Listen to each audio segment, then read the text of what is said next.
Hey, what's up, guys? I wanted to do a quick video on how to reassemble one of these new LSD, the limited slip differentials that Arrma has in the center and the front of the new Creighton EXB. First time I went to do it, I had a real hard time getting it back together. Basically, once I fitted everything up and screwed it down, you couldn't, it was bound. I mean, it was locked. You could not move these at all. And I tried like 7 times to get it right, and I just couldn't do it. So what I ended up doing was I pulled apart my front diff to make sure that I was doing everything in the proper way in terms of how it was assembled. And when I did that and pulled the cover off the front diff, the sun gear stayed in the cup. And I said, and it gave me an idea. I said, why don't I just reassemble it this way? So let me see if I can show you what I'm talking about. All right, so let me just take, this is my center diff. I'm gonna take this apart real quick here. But I'd seen a lot of people having issues like I had, and I figured, let me make a quick video. And I actually had started one or made one, and it was framed terribly. I mean, you couldn't see what I was talking about. So let's pull this apart. Yeah, so you can see the oh, my dog. All right, sorry about that. But as you can see, actually one of the plates stayed in the cup, and so did the sun gear. So that's basically how you want to reassemble it. Let me grab, hold on one sec here. Let me bring my other one. All right, so let's just pull this stuff out. See, it's this plate right here that when you, normally what I did the first time here is I reassembled everything onto this side like I would do, like I would normally do. You know, I would normally here, I would build up the cup, put my fluid in. Looks like I need to put some in there. I don't know if that was leaking or what. You know, and then I would fit the two sides together, screw it down, and that just wasn't working for me. So what I'm gonna do here is just clean this. This is not good here. So let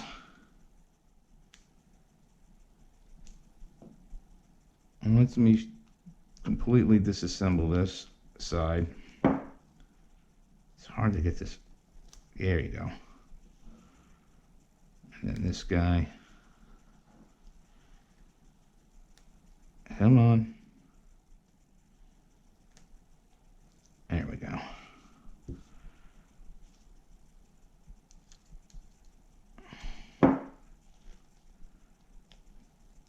Come on, pin.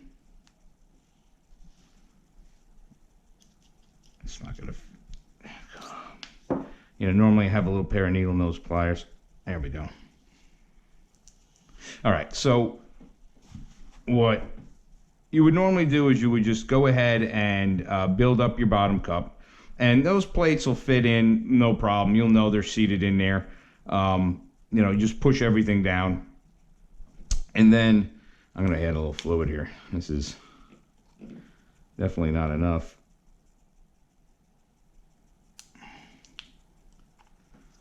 Let that sit for a second. I'm gonna go grab my needle nose. All right, so let me just see how that fluid is settled in here. A little more.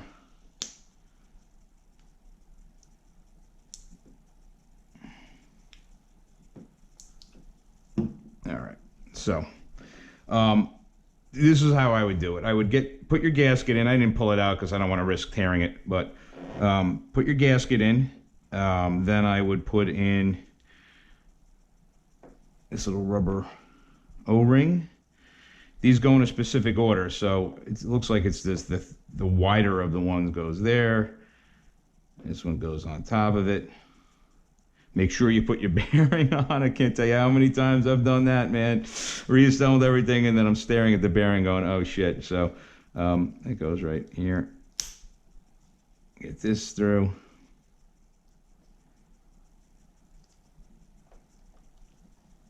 It's nice to see it. Get our pin.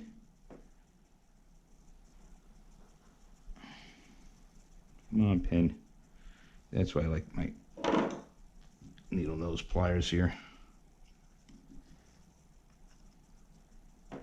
There we go. All right, and now on the old style diffs, or just the normal open diffs, you know, you would just put your sun gear on, and then you would just fit it all in there and bolt it down, and away you go. What I tried to do the first time here was go ahead and I put on, you know, I put on my plates. This one, it's one of these, the round one, and then one of these again, and then the sun gear. And then tried to fit that in there, and it looked like it fit on there good. And then when the minute I tightened down the screws, it just was bound. So what I did is I went and put this guy in here. Just make sure it fits in. There, it's nice and meshed in there. All right, and then I went and and this is the guy that is the one that wasn't seating properly for me.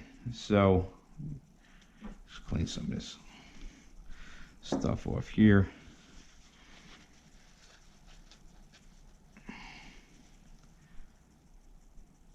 And the other thing is if you look at these points, they're different. They're different shapes, and you have to put it in the right way, which I might not have done. That looks good. So let's see, and then you push it down in there and make sure it's seated in there, which it is. Then comes the round one.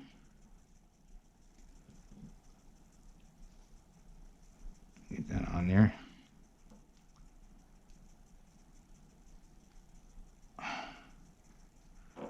And then goes another one of these. I gotta make sure again I got this in the right. I think it goes like this.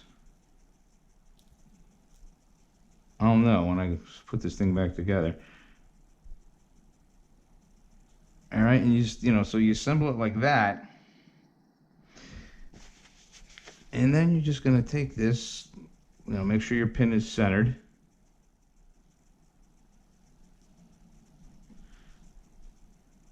And then what I'm going to do is I'm going to turn it sideways like that, just so that I know it's going to fit in. Like that. And there, everything fit. Line up the screw holes.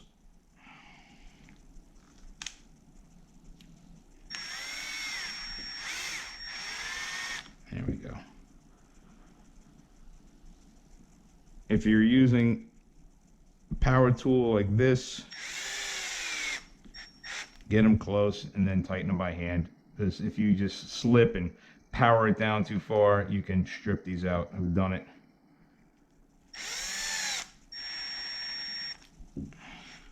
All right, and then we'll tighten them down by hand the rest of the way.